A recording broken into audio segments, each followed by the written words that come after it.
Welcome back. Today we're going to be working on dilations and similarity, day number 1. Our content objective is students will be able to perform a dilation given the scale factor and center of dilation.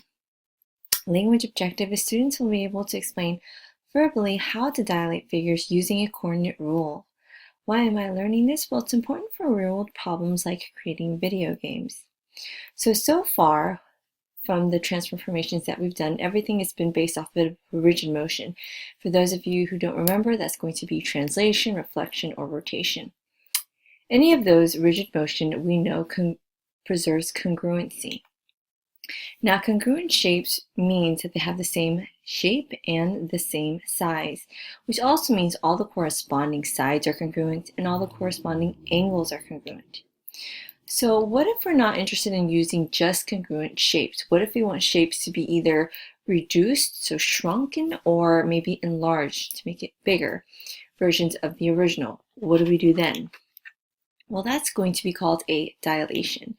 A dilation is a type of transformation where the shape is enlarged or reduced by a given scale factor around a given point, okay, which I will tell you now, everything is going to be off of our origins. That's going to be our center. So let's quickly look at a demo here. So here it says a dilation says a scale factor of 2. So this is the pre-image, this is the original image, and this is what the image looks like after a dilation of 2. So notice the shape is getting larger. So as I increase the dilation factor, let's see what happens. You'll notice the shape is getting larger. Now, what if I take the dilation factor down to 1? You'll notice they're exactly the same shape. Now, if I go less than 1, what happens to the image?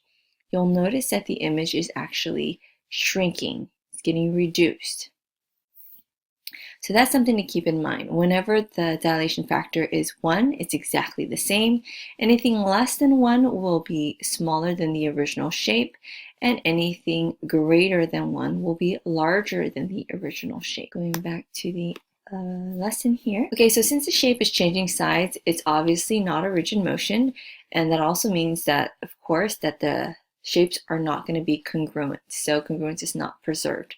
Obviously, because one's going to be either smaller or larger than the other. So dilation leads to similarity or similar figures.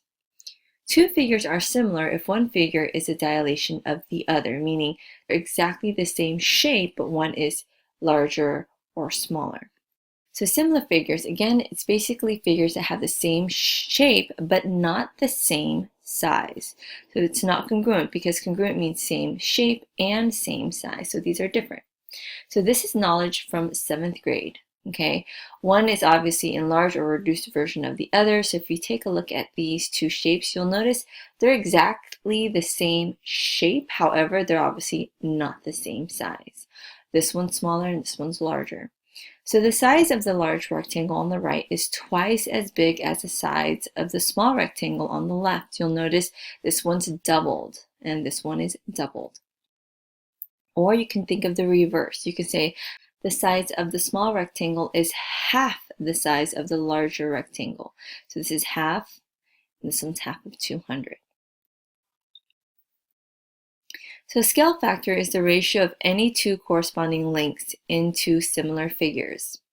Okay, so let's take a look at the ratios. If I decided to go from small to large, I would say, okay, that's 100 to 200, which reduces to 1/2. Okay, and then 50 over 100, which also reduces to 1/2. You'll notice here, I would say the scale factor of the small rectangle to the left, to the large rectangle on the right is 1/2 or 1 to 2. Now, here's some more 7th grade material. Regarding the drawing below here, we can say how many times bigger are the sides of the second rectangle than the sides of the first rectangle. So here I would compare 6 to 2, which is 6 is 3 times as large, and from 9 to 3, 9 is 3 times as large. So I would say that it's 3 times bigger. So what's the scale factor? Well, I can either say 3 to 1.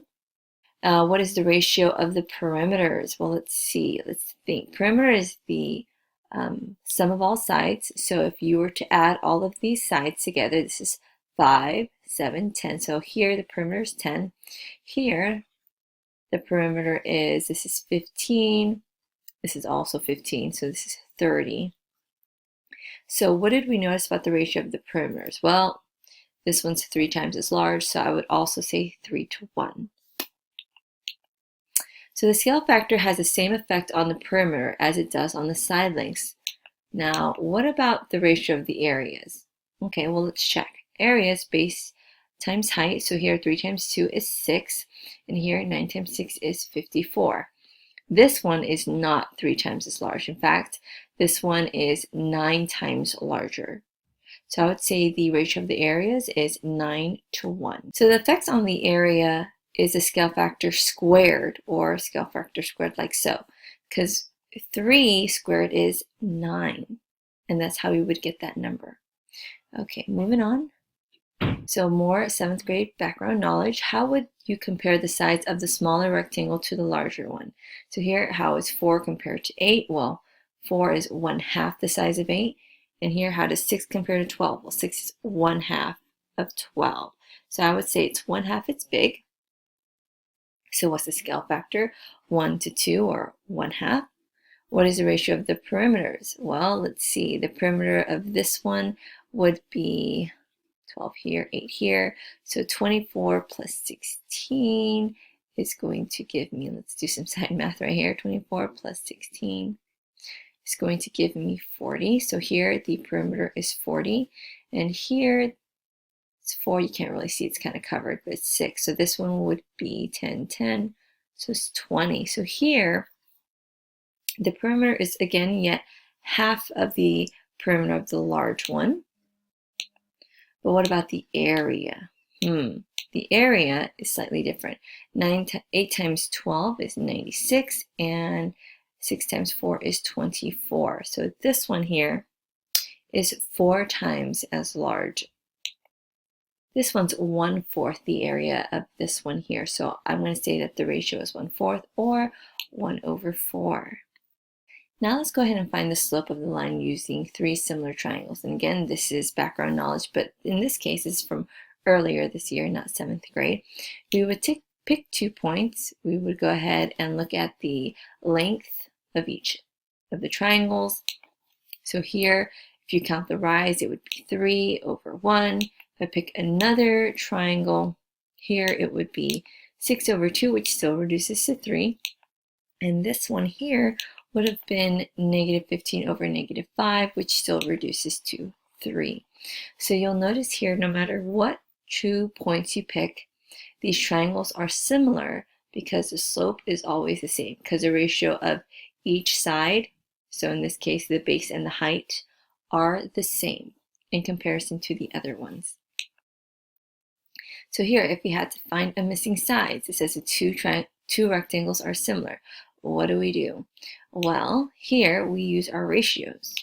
Okay, we compare the small rectangle to the large rectangle. So here we would say 4 is over 24, which compares to 6 over 18. And then from there, we're going to go ahead and figure out the value of x.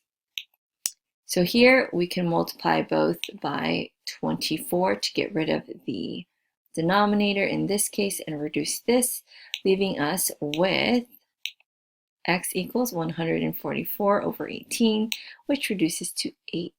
So I'm going to say the missing side length is 8. Now another way you could have looked at it is compared. Okay, so how does 6 become 18? Well, it was tripled, right? 6 times 3 gives you 18. So you could think, what number could be tripled to give you 24? Well, the number, of course, would have to be 8, because 8 times 3 gives you 24. So that's another way of thinking of it. However, this method is easy and nice. However, it's not always going to be a great option for you, because if the factor, in this case, which was the 3, if it's not a nice whole number, it's going to be a little bit more challenging. So keep that in mind. Okay, so here, so it says find the missing side, same idea. Here we're going to go ahead and compare the large to the small. So I'm going to say, okay, 12 over 10, because they match up, is equal to 8 over x. And to solve for x, First, what we're going to do is use the upside down property. We're going to go ahead and flip this over to 10 over 12 equals, and flip this one over, x over 8. Now we're going to go ahead and multiply by the denominator here, which is 8, leaving us with 80 over 12 equals x, which reduces to 6 2/3. So the missing value for x is 6 2/3. So obviously here from this triangle to the next, it was a reduction because it got smaller. So now onto the new material. Computer animators are working on designing the head of a dragon for a new video game. The picture below shows the original shape and size of the dragon's head. However, when the dragon eats a plant, it doubles in size. If the dragon eats a cricket, the dragon triples in size. When the dragon enters the cave, the dragon shrinks to half its original size. So there's 4 different animators who submitted the following proposals how to double the size of the dragon's head when it eats a plant. Animator 1 says to apply the following rule. Y, x gives you 2x, y. Animator 2 says to apply the following rule. X, y gives you x, 2y. Animator 3 says to apply the following rule. X, y gives you x plus 2, y plus 2. And animator 4 says to apply the following rule. X, y gives you 2x, 2y. The chart below shows the coordinates of the dragon's head when it is in its original size. Write the new coordinates for the dragon's head for the coordinate rules proposed by each of the animators. Then graph each of the animators' new dragon's head. So we're going to go ahead and figure out what all of these rules are going to give us. So here are the original sizes, here's the coordinates that were given, and we're going to go ahead and use every single rule to figure out the order pairs. So here, just so that you can see how we got these numbers, all I'm doing is calling this x, this y, and then plug it in. For here, the x is a 2, so 2 times 2 is 4. Here, the y is a 2, so it's 2. Repeat this process, x, y. So here, x is 6, so 2 times 6 is 12. Here, y is 8, so I'm going to write y here. So I repeated this process for 2x, y. Completed the same process for x, 2y, x plus 2, y plus 2, and 2x, 2y. So if you do need more help figuring out how to finish this table, I will go ahead and link a video of how to do that. So check the description box if need be. In this case, I'm just going to go ahead and continue. These are the different order pairs that I've gotten from the different coordinate rules. So here is animator 1's coordinate rule. Here's animator 2's coordinate rule, animator 3's coordinate rule, and animator 4. So which animator rules result in a dragon that is the same shape as the original dragon, but twice the size? What is the same about this dragon compared to the original dragon? What is different? So hopefully, if we go back, this is the only one that has the same shape, but this one's twice as large. So to answer the question, I would say it was animator 4 who said that the coordinate rule was 2x, 2y. This dragon is the same shape as the original dragon, just a different size. Number 3, describe what the coordinate rules of the other 3 animators do to the dragon's head. So let's recall real quick what the first animator's coordinate rule looked like. The first animator's coordinate rule looks something like this. So here I would go ahead and describe that it stretched the face a lot wider, so in the horizontal direction, but you'll notice here that the heights are exactly the same. Now the other one, okay, it looks something like this. So here I noticed that it definitely stretched it vertically. However, the width stayed exactly the same. And then last but not least, you'll notice in this one, it's exactly the same shape and size. It was just moved over to right and to up. So now it says, the animators need your help coming up with a coordinate rule that would reduce the size of the dragon's head to half when it enters a cave. Write your proposal coordinate in the table below. Write the new coordinates of your rule. Graph the new coordinates. So if you want it to be half the size, I would want to take half of the x and of course half of the y. So the way I would write that coordinate rule is 1/2 of the x, comma, 1/2 of the y.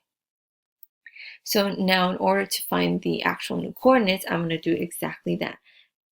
Okay, so here, just FYI, all the first numbers are the x's, second numbers are the y's. So here, 1/2 of 2 is 1, 1/2 of 2 is 1. I would repeat this process. 1/2 of 6 is 3, 1/2 of 8 is 4. So it'd be 3, comma 4, etc. So this process is repeated with each and every one of the ordered pairs. And again, I'm just taking 1/2 of the x's, 1/2 of the y's. So now that I have the ordered pairs, I'm just going to go ahead and plot them here. And this is what you're going to notice. Of course, it did shrink. You should expect that. So let's answer the question, what is the same about the dragon compared to the original dragon? What is different? You'll notice that the dragon is the same exact shape. But what's different is obviously the size. This one's a lot smaller. Okay, we can even talk about the slopes. The slopes of the corresponding sides are exactly the same. The corresponding sides are parallel. Okay, all this side corresponds to this side. Notice they are parallel, they never intersect. This line here corresponds to this line. Again, they are parallel, they will never intersect. The corresponding angles are congruent. Okay, so each corresponding side is 1/2 of its original. Now, how does the perimeter compare? Well, we'll notice, just like in the previous lessons from the 7th grade material, since it's 1/2 of its original size, the perimeter would also be 1/2. What about the area? Well, if it's 1/2, then you'd have to square that. So I would say the area would then be 1/4. So now it says, write the coordinate rule that would triple the size of the dragon's head when it eats a cricket. Well, if we want it to triple, we want it to be multiplied by 3. So I'm going to go ahead and say 3x, comma 3y. Now, what kind of conclusions can we come to from that? Well, we would expect the perimeter to triple. But if we refer to the area, I would expect it to be 3 squared times larger. So 3 squared is 9, so I expect the area to be 9 times as large. What is the scale factor? The scale factor is obviously 3 because it was being tripled. So here you're going to once again notice, I know that we don't have a picture to compare, but you're going to see that the slopes of the correspondings are going to be the same. The corresponding sides that are parallel, the corresponding sides are going to be parallel. The corresponding angles are congruent. The perimeters will be exactly, the perimeters will be tripled, but the areas would be 9 times larger. So just a quick summary of dilation. The properties preserved under dilation will include corresponding angle measures are congruent, parallel lines remain parallel, slopes of corresponding sides are the same, corresponding sides length is not preserved, okay, unless the scale factor is 1. The ratios of corresponding sides are equivalent and lead to the scale factor. So just remember, dilations don't create congruent shapes, they can create similar figures, which means same shape, just different sizes. So that's going to conclude the lesson for today. Thank you so much for tuning in, and as always, until next time, bye!